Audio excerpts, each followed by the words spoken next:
সাল 12ই জানুয়ারি 1863, বাংলায় 29শে পৌষ 1269 বঙ্গাব্দ। ভারতবর্ষে এখনকার জেলা কলকাতার বুকে জন্ম হয় এক দিগন্ত প্রসারী দার্শনিকের। ছোটবেলায় অত্যন্ত দুরন্ত হলেও পরবর্তীতে তিনি প্রভাবিত করেছিলেন সুভাষচন্দ্র বসু, অরবিন্দ ঘোষ, মহাত্মা গান্ধী, রবীন্দ্রনাথ ঠাকুর, জওহরলাল নেহেরু, নিকোলা টেসলা, আচার্য জগদীশ চন্দ্র বসুর মতো নামী ব্যক্তিত্বদের।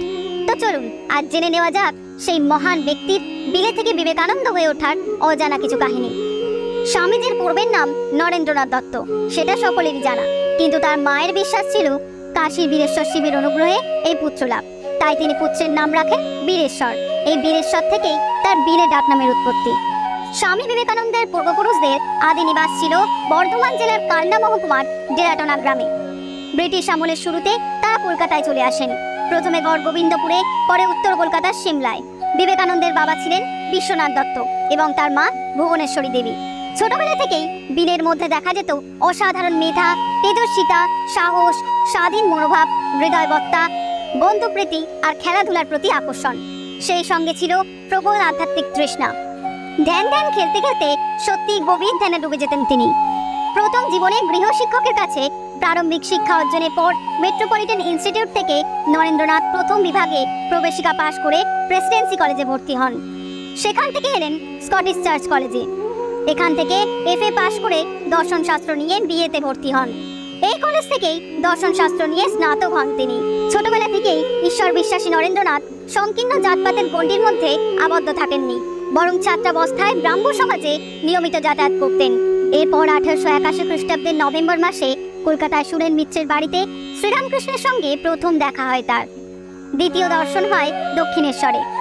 নরেন্দ্রনাথ সেদিন সরাসরি প্রশ্ন করলেন শ্রীরামকৃষ্ণকে, যা তিনি এর আগেও অনেককে করেছিলেন। নরেন্দ্রনাথ জিজ্ঞেস করলেন, আপনি কি ঈশ্বর দর্শন করেছেন? শ্রীরামকৃষ্ণ বললেন, হ্যাঁ, আমি তাকে দেখতে পাই। তোমায় যেমন দেখি তার চেয়েও স্পষ্টভাবে আমি তাকে দেখি। তুমি যদি দেখতে চাও তোমাকেও দেখাতে পারি। স্তম্ভিত হয়ে গেলেন নরেন্দ্রনাথ। এই প্রথম দেখলেন এমন একজন মানুষকে যিনি ঈশ্বরকে দেখেছেন। শুধু তাই নয়, অন্যকেও দেখাতে পারেন, কিন্তু সহজে মেনে নেননি নরেন্দ্রনাথ। বারবার পরীক্ষা করে যখন নিঃসংশয় হয়েছেন তার ত্যাগ, পবিত্রতা, আধ্যাত্মিকতা সম্বন্ধে, কেবল তখনই তাকে জীবনের পথপ্রদর্শক হিসেবে গ্রহণ করেছেন। তার এই যাচাই করার প্রবণতা সবচেয়ে খুশি করেছিল শ্রীরামকৃষ্ণকেই, যিনি কিন্তু প্রথম থেকেই বুঝেছিলেন নরেন্দ্রনাথ একদিন বিশ্ব দরবারে ভারতীয় সভ্যতা সংস্কৃতিকে মেলে ধরবে। নরেন্দ্রনাথ শ্রীরামকৃষ্ণের ঘনিষ্ঠ সঙ্গলাভ করেন প্রায় 4 বছর। এই 4 বছরে শ্রীরামকৃষ্ণের শিক্ষায় ও তার নিজের যোগ্যতা গুণে নানান আধ্যাত্মিক অনুভূতি হয়েছে তার। 1885 খ্রিস্টাব্দে রামকৃষ্ণের ক্যান্সার হয়। চিকিৎসার জন্য তাকে প্রথমে আনা হয় শ্যামপুকুরে, পরে কাশীপুকুরের এক ভাড়া বাড়িতে। এই বাড়িতে এসে নরেন্দ্রনাথ গুরু ভাইদের নিয়ে শ্রীরামকৃষ্ণের সেবা ও তীব্র আধ্যাত্মিকতায় ডুবে থাকতেন। নরেন্দ্রনাথের সাথে একদিন বৈষ্ণব ধর্ম সম্বন্ধে আলোচনা করতে গিয়ে শ্রীরামকৃষ্ণ বলেন, জীবে দয়া নয়, শিব জ্ঞানে জীব সেবা। পরবর্তীকালে স্বামীজি যে মানুষের সেবার মধ্যে দিয়ে ভগবানের উপাসনার কথা এত করে বলতেন, তার উৎস হচ্ছে এই ঘটনাটি। স্বামী বিবেকানন্দের প্রতিটি কাজই শ্রীরামকৃষ্ণ নির্দেশিত। শ্রীরামকৃষ্ণ সূত্র, স্বামীজি তার ভাষ্য। সন্ন্যাসী গুরু ভাইদের নিয়ে একটি সংঘ প্রতিষ্ঠার নির্দেশও শ্রীরামকৃষ্ণ নরেন্দ্রকে দিয়ে যান, যার ফল হলো আজকের রামকৃষ্ণ মিশন। এরপর 1886 খ্রিস্টাব্দের 16ই আগস্ট শ্রীরামকৃষ্ণ দেহত্যাগ করেন। এর কিছুদিন পর নরেন্দ্রনাথ কয়েকজন গুরু ভাইদের নিয়ে বরাহনগরে একটি পুরনো ভাঙা বাড়িতে প্রথম শ্রীরামকৃষ্ণ মঠ প্রতিষ্ঠা করেন। 1887 খ্রিস্টাব্দের জানুয়ারি মাসে নরেন্দ্রনাথ ও তার 10 জন গুরু ভাই সন্ন্যাস গ্রহণ করেন। নরেন্দ্রনাথের নাম হয় স্বামী বিবিদিশানন্দ। আত্মগোপন করার জন্য স্বামীজি বিভিন্ন নাম নিয়ে চলতেন, যেমন বিবিদিশানন্দ, সচ্চিদানন্দ, বিবেকানন্দ। শিকাগো মহাসভায় বিবেকানন্দ নামে আবির্ভূত হয়েছিলেন বলে সেই নামেই বিশ্ববাসী তাকে চেনেন। সন্ন্যাস গ্রহণের পর স্বামী বিবেকানন্দ ও তার সন্ন্যাসী গুরু ভাইয়েরা মাঝে মধ্যেই পরিব্রাজক হিসেবে বেরিয়ে পড়তেন, কখনো একাকী, কখনো কয়েকজন মিলে। এইভাবে পায়ে হেঁটে স্বামীজি প্রায় সারা ভারত পরিক্রমা করেন। 1890 সালের 3রা আগস্ট তিনি যে ভ্রমণে বের হন, সেটি ছিল সবচেয়ে দীর্ঘকালের। এই ভ্রমণকালে তার প্রতিভায় মুগ্ধ হয়ে অনেকেই তাকে আমেরিকার বিশ্ব ধর্ম মহাসভায় যোগ দিতে অনুরোধ করেন। বিবেকানন্দ প্রথমে এ নিয়ে মাথা কামাননি। পরে মাদ্রাসের জনগণের ঐকান্তিক ইচ্ছায় স্বামীজি তার গুরুমাতা শ্রীমা সারদা দেবীর থেকে অনুমতি নিয়ে আমেরিকায় যাওয়া স্থির করেন। শোনা যায় তার স্বর্গীয় গুরু শ্রীরামকৃষ্ণ দেবও তাকে আমেরিকা যাত্রার জন্য স্বপ্নাদেশ দিয়েছিলেন। স্বামী বিবেকানন্দ আমেরিকায় গিয়েছিলেন ভারতের সাধারণ মানুষের প্রতিনিধি হয়ে তাদেরই অর্থ সাহায্যে। 1893 খ্রিস্টাব্দের 31শে মে স্বামী বিবেকানন্দ বোম্বাই থেকে জাহাজে আমেরিকা যাত্রা করেন। সেখান থেকে ট্রেনে করে 30শে জুলাই সন্ধ্যায় শিকাগো পৌঁছান। 11ই সেপ্টেম্বর ধর্ম মহাসভা শুরু হলো। স্বামী বিবেকানন্দ বক্তৃতা দেন বিকেলে। Sisters and brothers of America, আমেরিকার বোন ও ভাইরা, এই সম্বোধন করার সঙ্গে সঙ্গে 7,000 শ্রোতা তাকে বিপুল অভিনন্দন জানালো। এরপর স্বামীজি একটি সংক্ষিপ্ত ভাষণ দেন। তাতে সব ধর্মের প্রতি তার উদার প্রীতিপূর্ণ মনোভাবের অপূর্ব প্রকাশ দেখে শ্রোতারা মুগ্ধ হয়। রাতারাতি বিখ্যাত হয়ে গেলেন স্বামীজি। 27শে সেপ্টেম্বর পর্যন্ত চলল ধর্ম মহাসভা। তাকে প্রায় প্রতিদিনই বক্তৃতা দিতে হতো। তার এই উদার যুক্তিমূলক চিন্তার জন্য সকলেই তাকে ধর্ম মহাসভার শ্রেষ্ঠ বক্তা হিসেবে স্বীকার করে নেন। শিকাগোর রাস্তায় রাস্তায় লাগানো হলো স্বামী বিবেকানন্দের ছবি। এরপর স্বামীজি আমেরিকার বড় বড় শহরে ধর্ম প্রচার করতে থাকেন। আমেরিকার জনসাধারণ, বিশেষ করে শিক্ষিত সম্প্রদায় আরো বেশি করে তার অনুরাগী হয়ে ওঠে এবং লন্ডন ও প্যারিসে ধর্ম প্রচার করেন।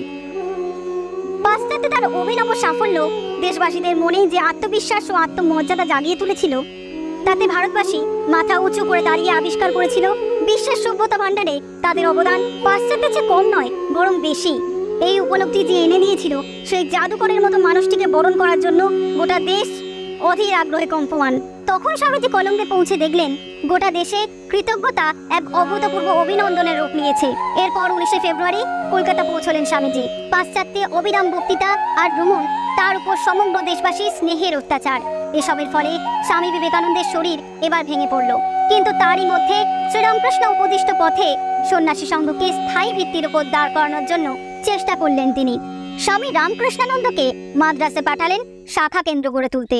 মুর্শিদাবাদের সারগাছিতে স্থায়ী সেবাশ্রম গড়ে তুললেন স্বামী অখণ্ডানন্দ।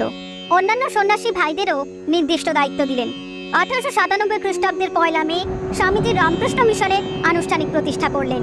এর থেকে 1 বছর পর 1898 খ্রিস্টাব্দে বেলুড়ে শ্রীরামকৃষ্ণ মঠ স্থাপিত হলো। 1899 খ্রিস্টাব্দের 20 জুন স্বামী বিবেকানন্দ তৃতীয়বারের জন্য পাশ্চাত্য যাত্রা করেন।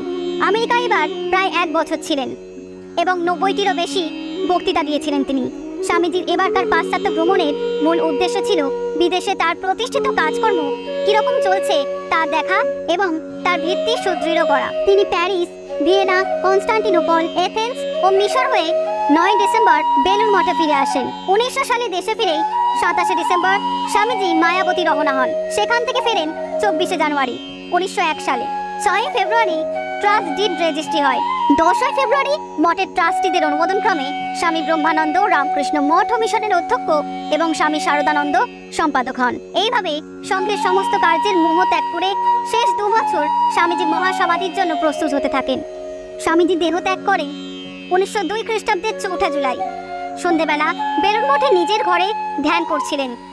রাত 9:10 সেই ধ্যানই মহাসমাধিতে পরিণত হয়। মৃত্যুকালে স্বামীজির বয়স ছিল 39 বছর 5 মাস 24 দিন। দেশের প্রগতি অগ্রগতির জন্য স্বামীজি যুবকদের মধ্যে শক্তির সঞ্চার করেন। এই জন্য প্রতি বছর 12ই জানুয়ারি স্বামী বিবেকানন্দের জন্মদিন উপলক্ষে জাতীয় যুব দিবস উদযাপন করা হয়। শিক্ষার ক্ষেত্রেও স্বামীজির অবদান ছিল অতুলনীয়। তিনি উপলব্ধি করেছিলেন ভারতের মানুষের যথার্থ শিক্ষা ব্যবস্থা হলো গণশিক্ষা। তিনি আরো মনে করতেন জনগণের প্রতি অবহেলা হলো আমাদের পতনের প্রধান কারণ। মানুষের প্রথম প্রয়োজন খাদ্য এবং শিক্ষা। এই দুটো জিনিস না থাকলে রাজনীতি দিয়ে কোনো লাভ হবে না। স্বামীজি ক্ষোভের সঙ্গে বলেছেন, একটা অঙ্গ পড়ে গেলে অন্য অঙ্গ সবল থাকলে ওই দেহ নিয়ে কোনো বড় কাজ করা যাবে না। এটা নিশ্চয় জানবে, কারণ শরীরের অঙ্গের ন্যায় দেশের অঙ্গ হলো মানুষ।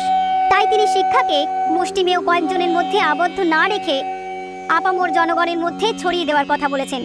স্বামীজির অবদান ব্যক্ত করা মোটেই সহজলভ্য নয়। ভারতবর্ষের নবজাগরণের প্রতিটি ক্ষেত্রকে স্বামীজি বিরাটভাবে প্রভাবিত করেছেন। সমগ্র পৃথিবীর জন্য রেখে গেছেন অমূল্য পথনির্দেশ। তাহলে বন্ধুরা, আজকের ভিডিওটা এখানেই শেষ করছি।